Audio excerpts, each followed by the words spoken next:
شہادت ثالثہ کہہ رہے ہیں اگر اذان میں امام علی کا ولایت کا اقرار ہو رہا ہے، احکامات میں ہو رہا ہے، جبکہ اذان میں بھی یہ کہا جاتا ہے کہ جوز نہیں ہے، تو یہ کیوں؟ اور تشہد میں انہیں ہر جگہ جب رسول کے ساتھ علی ہیں تو تشہد میں کیوں نہیں؟ اور انہیں باقاعدہ میں بہار میں حدیثیں بھی ملتی ہیں بہار الانوار کے چھٹے امام نے اس طریقے سے امام کی شہادت دے کے تشہد پڑھا ہے۔ ایک چیز ہے کہ جسے کہتے ہیں مستحب، ایک چیز ہے جسے کہتے ہیں واجب۔ شہادت ثالثہ کے سلسلے میں بعض چیزوں کو مغالطہ دے کر کے خلط کیا گیا۔ کیا وجہ تھی کہ 1400 سال کے بعد شہادت ثالثہ کے اس طرح سے شدت کے ساتھ واجب ہونے کا مسئلہ اٹھایا گیا؟ آیا اس کے پہلے جتنی نمازیں پڑھی گئیں وہ کنڈم تھیں؟ اس کے پہلے جتنی شہادتیں دی گئیں وہ کنڈم تھیں؟ اس کے پہلے جتنے بھی گویا مسجدوں میں جماعتیں قائم ہوئی وہ کنڈم تھیں؟ سن 2000 سے یا سن 1990 کے بعد سے شہادت ثالثہ کے مسئلے کے طور کے اوپر اٹھائے جانے کا مرکز پاکستان ہے۔ وہاں سے سن 2000 کے قریب یا سن 1990 کے بعد سے یہ ایک قضیہ اٹھایا گیا تاکہ شیعوں کے درمیان اختلاف پیدا کیا جا سکے۔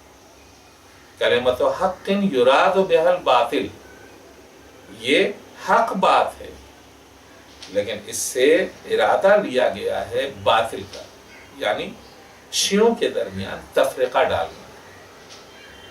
ولایت امیر المومنین کا اقرار استحباب کی حد میں، مستحب ہونے کی حد میں سب نے اسے تسلیم کیا ہے، لیکن اور اس کے پڑھنے میں بھی کوئی حرج نہیں، لیکن خود امام محمد باقر علیہ السلام اور امام جعفر صادق علیہ السلام نے جو نماز ہمیں تعلیم کی ہے، اور یہ ہماری کتابوں میں موجود ہے، جو نماز ہمیں تعلیم کی ہے، اس نماز میں اشہد ان لا الہ الا اللہ وحدہ لا شریک لہ واشہد ان محمدا عبدہ ورسولہ، اور اس کے بعد پھر یہ کہا کہ اس کے بعد صلوات کا پڑھنا واجب ہے، اگر یہاں صلوات نہ پڑھی جائے گی تو نماز باطل ہو جائے گی۔ ہماری بات سمجھیں، یہاں صلوات نہ پڑھی جائے گی تو نماز باطل ہو جائے گی۔ یہیں پر یہ بات سمجھ میں آتی ہے کہ وہ قصد و ارادہ جو ولایت امیر المؤمنین کا کیا گیا ہے وہ یہیں پورا ہو رہا ہے۔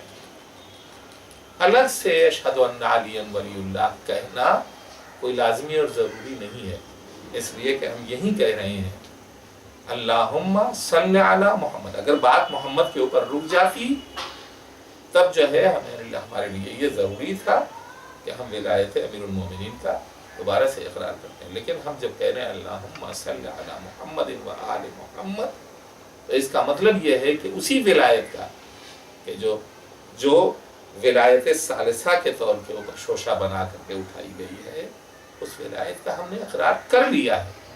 اور یہ سیرت امام محمد باقر اور امام جعفر صادق علیہ السلام کہ تشہد کے جو موجودہ تشہد ہے اس کے بعد ہمیں سلام کرنا، وہ صلوات پڑھنا واجب ہے، اور یہی صلوات ہی جو ہے اس کے اندر ولایت اہل بیت علیہ السلام بھی چھپی ہوئی اور پوشیدہ ہے۔ اس کے لیے ضرورت نہیں ہے کہ ہم الگ سے ولایت ثالثہ کو بیان کریں،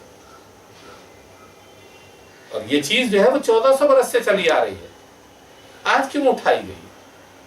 اس کا مطلب یہ ہے کہ مولا علی کے نام پر شیعہ قوم میں تفرقہ ڈالا گیا۔